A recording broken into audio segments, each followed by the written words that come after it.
quiere crecer. No te quiero ilusionar, pero el Nico va a ganar. Río Tercero va a cambiar, se va a transformar. No te quiero ilusionar, pero el Nico va a ganar. Río Tercero va a cambiar, se va a transformar.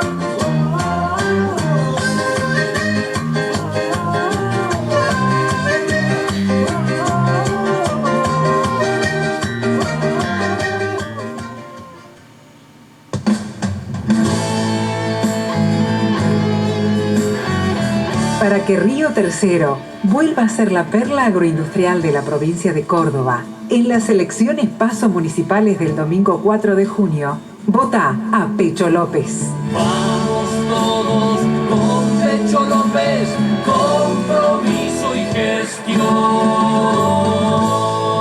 Pecho López, compromiso y gestión.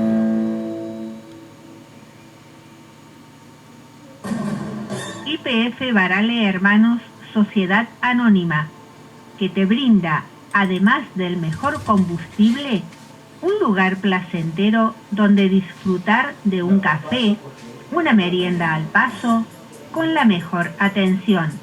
Recibimos todas las tarjetas. Con YPF Serviclub, todas tus compras suman y obtenés promociones y descuentos. Cambio de aceite, chequeo integral en YPF Boxes, que podés pagar con naranja en 6 cuotas sin interés. YPF Barale Hermano, Sociedad Anónima, te espera en Avenida Sabio, Camino Almafuerte, con el mejor servicio. Estudio Jurídico de doctora Ivana Quiroga Mencio, matrícula profesional 10.673. Y doctor Walter Rosaroli, matrícula profesional 10.637. Sucesiones, divorcios, defensas penales. Balcarce 580, Río Tercero, teléfono de contacto 03571 15 34 58 45.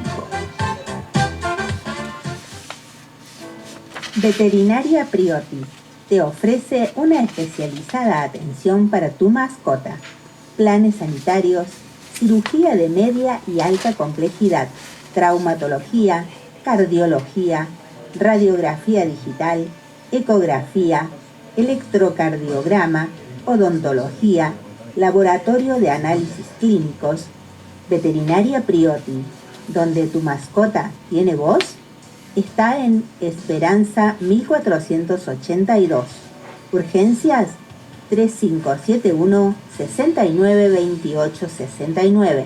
WhatsApp 3571 32 76 07. Y en Instagram, Veterinaria Priotti. Estudio Jurídico Nicolás Martín Capellini. Asistente en Ciencias Jurídicas, procurador, abogado, escribano. Diplomado en Derecho Procesal Civil, Derecho Laboral y Previsional. Matrícula profesional 10357. Nueva dirección, Vélez Arfiel 515, primer piso A. Correo electrónico dr-capellini-abogado@hotmail.com.ar. Turnos al 3571 1551 2266. Lunes, miércoles y viernes de 17 a 20 horas.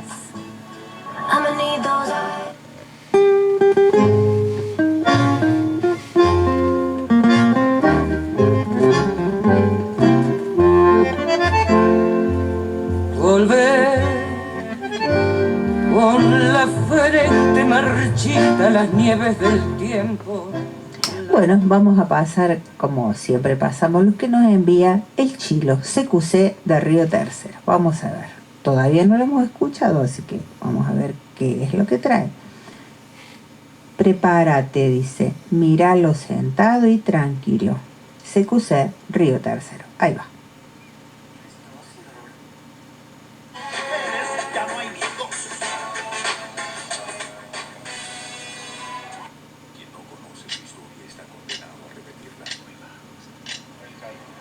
Está bueno.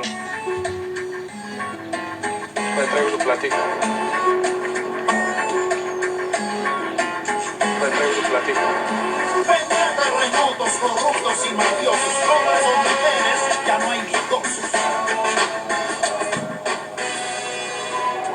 Quien no conoce su historia está condenado a repetirla. Está bueno. Me traigo su platica. Me traigo su platica. Terremotos, corruptos y mafiosos, hombres o mujeres, ya no hay miedosos. No, dice, mañana te vamos a contar la historia. La verdad que no lo había leído.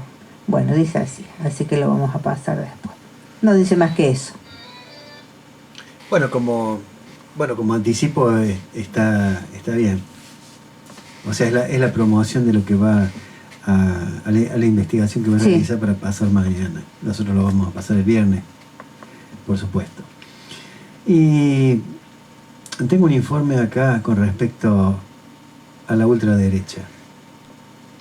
La ultraderecha sin filtros.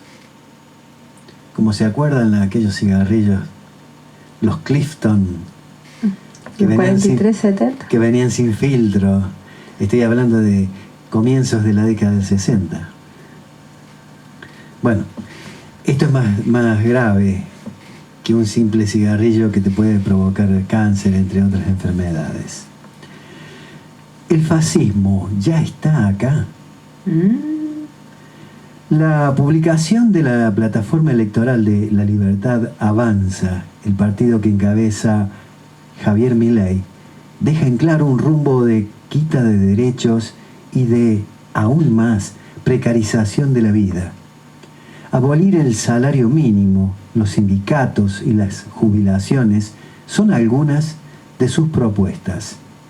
También la liberación de la compra y venta de armas y la derogación de la ley de aborto y de educación sexual integral. ¿Qué lugar ocupan las disidencias frente a la avanzada neofascista? Fue el 10 de mayo último cuando la plataforma del Partido La Libertad Avanza se presentó frente al juzgado federal a cargo de la magistrada María Servini para ser legitimada. Entre otras cosas, el texto dice: la seguridad de las personas y de la propiedad será establecida como alta. Se mejorará el equipamiento y la formación de los responsables de la prevención y represión del delito, que buscará lograr la reducción del mercado negro de armas de fuego y del crimen mediante una mayor accesibilidad legal a medios defensivos. En relación a lo laboral y sindical se propone libertad de contratación, la abolición del salario mínimo, elimina jubilaciones y seguros de desempleo, plan de pasantías para estudiantes que cursen entre el último año de la escuela secundaria, como ya lo hace la Ciudad Autónoma de Buenos Aires, en clave de precarización laboral y estudiantil. Promoveremos la derogación del artículo 25 de la Ley 23.551, que es la Ley de Asociación Sindical. En tanto, a Soberanía Económica y Recursos Estratégicos promete la eliminación o, de ser necesario, el traspaso a la órbita privada de las empresas de administración pública y hace una mínima mención al buen uso de los recursos naturales en nombre del medio ambiente, aunque Milei ha declarado públicamente que la crisis climática es un invento de la izquierda post-marxista, sea lo que fuere. La oda al desastre económico viene acompañado de un claro ataque a los derechos de las mujeres y disidencias. Se ve cuando proponen, por ejemplo, que la educación sexual integral, conocida como ESI, de las escuelas no debe ser obligatoria, para que la instrucción quede en manos de la familia o cuando aseguran que defenderán al niño desde su concepción, en línea con lo que propuso en los últimos días su candidata a vicepresidenta, Victoria Villarruel, sobre derogar la ley de aborto legal. También en entrevistas públicas, la segunda en fórmula de Javier Milei y militante negacionista del terrorismo de Estado, se pronunció sobre la ley de matrimonio igualitario, diciendo que para ella no era necesario tanto, porque determinados derechos ya estaban garantizados, lo cual opera a favor de la desinformación, instalando como privilegios ciertos derechos que a duras penas permiten la igualdad. Cabe recordar que la unión civil es un tipo de unión que, si bien tiene alcance legal, no tiene alcance federal. No contempla la misma cantidad de derechos que el matrimonio.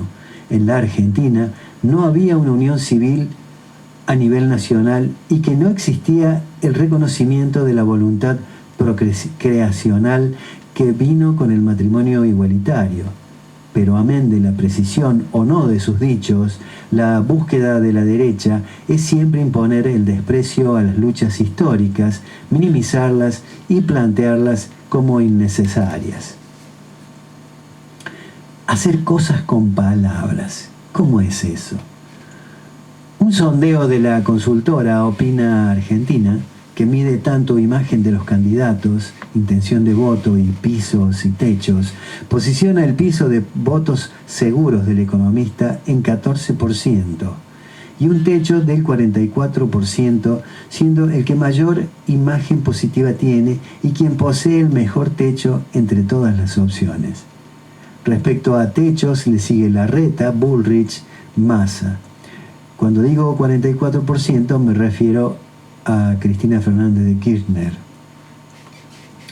Y en quinto lugar, acá hay un error, marcando al menos en números, no en esperanzas, un futuro derechizado por donde se lo mire, y planteando la necesidad de ver estos discursos como realidades efectivas.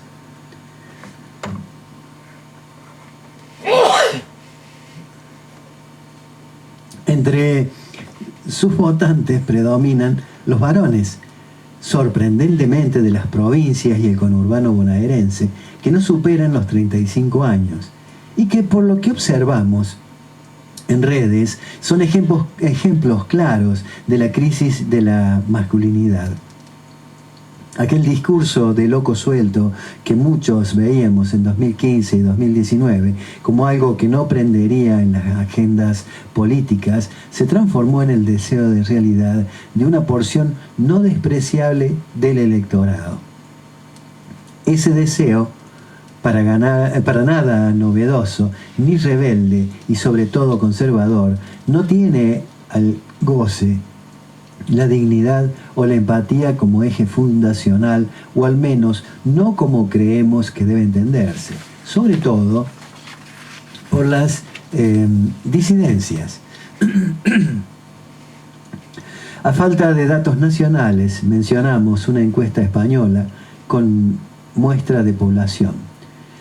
LGBTIQ-NBA+, que publicó el portal 40db.es y que fue encargada por la FELGTBI+, Federación Española LGTBI+. Allí se asegura que si bien las disidencias se inclinan a votar propuestas que les incluyan, 56,5% de nuestros votos arcoíris irían a parar a la izquierda, PSOE, Podemos y Más País, y un 31,5% acabarían sumándole a la derecha, Ciudadanos, Partido Popular y la ultraderecha. Además, un 11,8% de la población LGTBI valora negativamente o muy negativamente la recién aprobada ley LGTBI trans y un 18,1% se muestra indiferente hacia ella. Es decir, un tercio de las disidencias españolas vota en contra de sí misma y no está de acuerdo con medidas que promuevan sus derechos. Aunque nuestra tradición tercermundista parió militancias más activas, la alguna vez existente Puto Bullrich, organización de militantes gay del PRO, liberales, que apoyaban a Patricia Bullrich, muestra que nuestros votos también tienen demasiados colores, incluso aquellos que nos pintan mal. ¿A quién le importa? El pasado 18 de mayo, la Universidad Nacional de La Plata inauguraba la Cátedra de Transfeminismos Sudacas con un evento en torno a esta pregunta. ¿A quién le importan las vidas disidentes frente a la avanzada fascista? Facundo Saxe, del CONICET, planteó: a nadie le importa, o al menos no se ve. Si no hay redes de contención propias, claramente a nadie le importa. Incluso desde la ficción se nota una genealogía del fascismo que no es tal. En El cuento de la criada se piensa a la avanzada fascista como algo que llega de golpe y ahí empiezan a caer las disidencias, las mujeres, las personas discas y toda la lista. No pasa así, ya hay algo que está operando y funcionando para que eso ocurra. El fascismo ya está acá. La inexistencia de plataformas que claramente incluyan una agenda de géneros y diversidades como troncal se corresponde con una base de votantes desilusionados de la política y que ven a las políticas de inclusión o reparación como las responsables de todas las crisis, incluida la de la masculinidad. Entonces, la idea de orden gana peso, entendiéndolo como la supresión no solo del goce individual y colectivo, sino también de toda identidad que no sea la norma, porque total, ¿a quién le importa? El otro siempre es lo no urgente, lo mínimo, lo innecesario. Y ya que estuvimos hablando de esto, de la venta de órganos y todo lo demás, voy a ahondar un poco más en el tema. El diputado y precandidato a presidente en las elecciones 2023, Javier Milei, él propone vender órganos para pagar las deudas. Para los libertarios, las largas listas de espera para conseguir un trasplante se solucionarían generando un nuevo mercado en el que se comercialicen partes del cuerpo humano, al igual que lo que proponen las propuestas de su plataforma electoral. Esto tendría un impacto dramáticamente desigual para ricos y pobres. La donación. ¿Y qué dice el Incucay?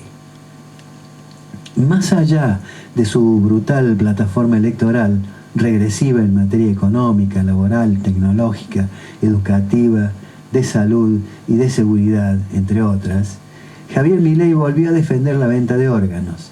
La propuesta del diputado nacional y precandidato a presidente en las elecciones 2023 es buscar mecanismos de mercado para resolver el problema de las listas de espera para recibir un trasplante. En base a premisas falsas, se abarca un tema complejo de forma superficial. Y vuelvo a repetir, ¿qué dice el Incucay? Milei sobre la venta de los órganos. Milei apoya la compra-venta de órganos ya que considera que se trata de un mercado más. Incluso afirma que si se liberara ese mercado, los trasplantes funcionarían muchísimo mejor. Pero si una persona tiene la necesidad económica de vender un órgano para subsistir, esa decisión no es libre, está coaccionada y no puede considerarse autónoma. La propuesta libertaria de considerar la compra-venta de órganos como un mercado más se basa en la autonomía, es decir, en la libertad que tienen las personas para tomar decisiones. En ese sentido, los libertarios argumentan que cada uno dispone de la propiedad de su propio cuerpo y, por lo tanto, de sus órganos corporales. En otras palabras, el donante transferiría los derechos de propiedad a través de una transacción comercial por la que obtiene un beneficio económico. ¿Qué dice la ley en Argentina? En Argentina, el comercio de órganos está prohibido y sancionado por la ley 24.193. Los artículos 27, inciso F y G, y 28 expresan el principio de gratuidad con sus respectivas limitaciones, tales como la prohibición de otorgar prestaciones o beneficios por la donación de órganos en vida o luego de la muerte, la indeterminación con fines de lucro o la inducción al dador para forzar la donación. Según el Instituto Nacional Central Único Coordinador de Ablación e Implante, el INCUCAI, la donación se basa en una decisión solidaria, altruista y desinteresada, por lo que no puede existir ninguna contraprestación económica a cambio.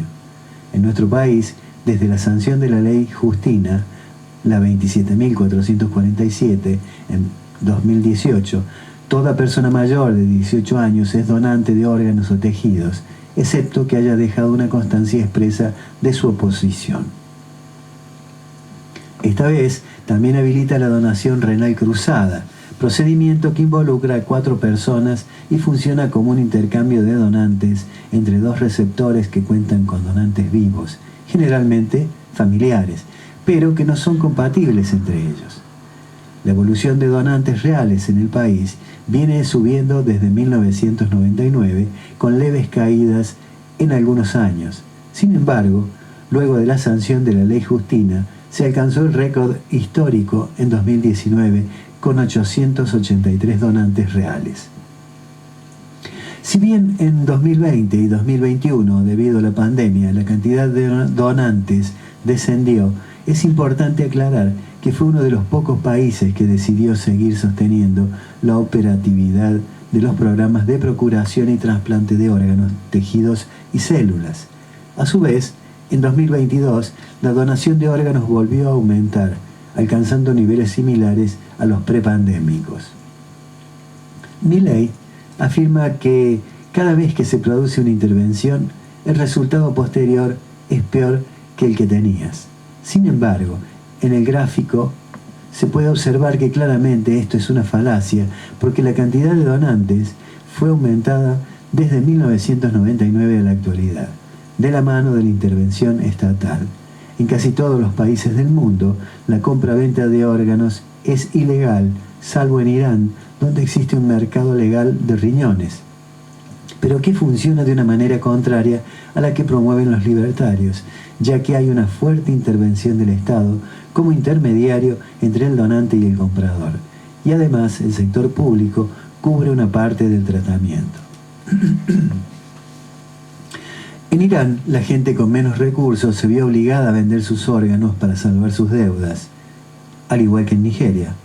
Entonces, el camino a seguir no parece ser un mercado de órganos, sino impulsar acciones que promuevan la donación altruista, como por ejemplo la ya mencionada ley Justina, que modificó la ley de donante presunto, la 26.066, que si bien expresaba que toda persona era donante, salvo una manifestación en contra, al momento de la muerte, las autoridades debían solicitar testimonio a la familia de la voluntad del fallecido, lo que demoraba el procedimiento. El mercado de órganos. Sin embargo, las posiciones más radicalizadas, como la de Milei, expresan que la única solución para que se reduzca la lista de espera es que se le ponga un precio a los órganos. Gary Becker y Julio Elías afirman que hay un exceso de demanda y que la única forma de que haya un equilibrio es a través de un incentivo monetario para los donantes, lo que aumentaría la oferta. Según estos autores, la introducción de incentivos monetarios puede aumentar la oferta de riñones para trasplantes suficientemente como para lograr eliminar las largas colas de espera en el mercado. El libertarianismo se centra en el individuo extremo, pero, como afirma el INCUCAI, para contrarrestar el atomismo moral y la desigualdad que genera la exacerbación de la individualidad, es preciso recurrir a los principios de solidaridad y justicia que se fundamentan en la no discriminación de posibles receptores por cuestiones vinculadas a la edad, sexo, religión, riqueza, entre otras. La desigualdad se evidencia cuando alguna de estas cuestiones se convierte en un impedimento para que cualquier competidor acceda al implante. Esto claramente ocurriría con el libre mercado, los ricos van a poder pagar por los trasplantes, mientras que los pobres tendrán menos posibilidades de obtenerlos e incluso se verán en la necesidad de vender sus órganos.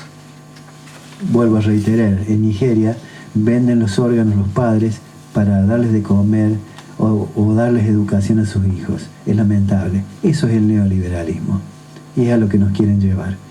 Por otra parte, la problemática del tráfico de órganos figura desde hace años en los estudios realizados por la Organización Mundial de la Salud, ya que se estima que entre el 5 y el 10% de los trasplantes realizados provienen del mercado ilegal. Efectivamente, en Nigeria el mercado es ilegal. Los países de donde proceden estos compradores de órganos son mayoritariamente Canadá, Estados Unidos, Arabia Saudita, Japón y Taiwán. Y los principales territorios exportadores de los órganos son Kosovo, Chipre, Azerbaiyán, Egipto, China, Panamá, Pakistán, India, Filipinas, Rumania, Moldavia, Perú, Colombia y Nigeria. Es decir, que van de países pobres a países ricos. La capacidad económica de las personas tampoco debe ser un factor determinante a la hora de acceder a un trasplante. Los defensores del libre mercado intentan justificar que el fomento del propio interés contribuirá al interés de todos. Sin embargo, estos intereses pueden entrar en conflicto en determinadas condiciones, como por ejemplo, cuando una parte tiene la necesidad de vender sus órganos para sobrevivir y la otra no. ¿Qué pasaría si fuese legal la venta de órganos? Según el INCUCAI, en India, donde existen alrededor de 2.000 riñones ablacionados, extirpados por año, las donaciones se realizan en circunstancias de máxima necesidad y pobreza, agravando las consecuencias de la nefrectomía con la mala nutrición y un deficiente estado de salud. En ese sentido, la autonomía y el consentimiento informado, un adecuado sistema de transferencia de información a las personas para que puedan tomar decisiones informadas y libres con relación a la disposición de sus cuerpos, están condicionados por la coacción económica y por las necesidades básicas insatisfechas. La liberalización del mercado de órganos transforma al ser humano en un objeto, lo que vulnera la dignidad y los derechos humanos. Si se permitiera la libre comercialización de órganos, el escenario sería como el que muestra la película Animal del director Armando Bo, pero extendido a todos los demandantes y oferentes de órganos. Habría personas pobres queriendo donar sus órganos como única posibilidad de poder tener cierto grado de riqueza, personas ricas dispuestas a pagarle al pobre por sus órganos y finalmente personas pobres con necesidad de un trasplante que se morirían. Hasta en estos casos tan delicados y profundos que determinan la vida y la muerte, se pretende seguir con la lógica moral mercantilista. Y les sugiero, hay varias películas. Hay una película de la década del 70 que se llama Coma, que es la historia de una clínica donde entran los pacientes por determinadas dolencias y terminan todos inexplicablemente en estado de coma. Y en realidad la clínica les induce el coma para extraer los órganos porque ellos tienen un mercado negro en donde venden los órganos a los ricachones, que son los que tienen poder adquisitivo, así como todos sabemos que la tecnología médica, la mejor tecnología para quien está disponible, para el que tiene mucha guita.